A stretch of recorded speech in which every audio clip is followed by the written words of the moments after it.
Just continuing to talk about developing the muscles of cultural discernment. We're going to talk a little bit today about the effect that the digital world has on us.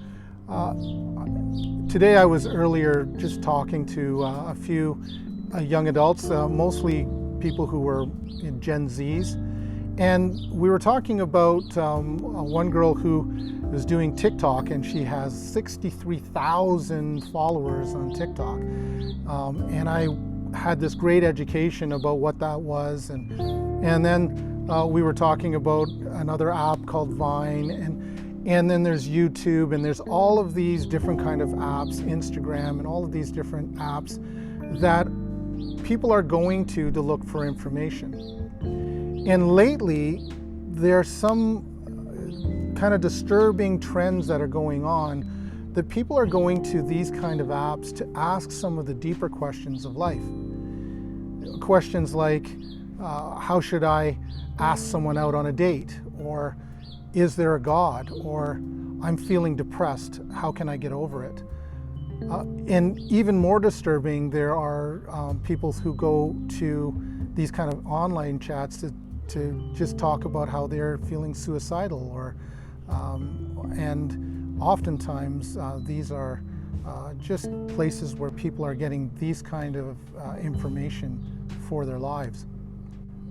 But the problem is that it's not so much that they're going to these places for the information, as much as there's no relationship with the people who are giving the answers back.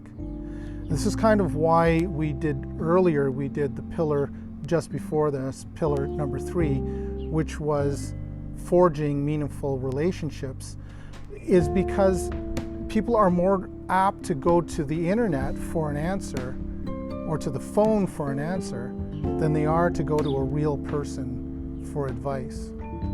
Why ask for advice about sex, for instance, from your pastor or a counselor or a teacher or your parents, when you can just anonymously go to the internet for that answer? So there's this isolated way in which we are gaining information, and some ways, some of the most important information that we need in our lives. My challenge for you today is to watch in your life how often you go to online sources or digital sources for that kind of information instead of real people, and maybe make a decision to reach out to a person for advice. Until next time, see you tomorrow.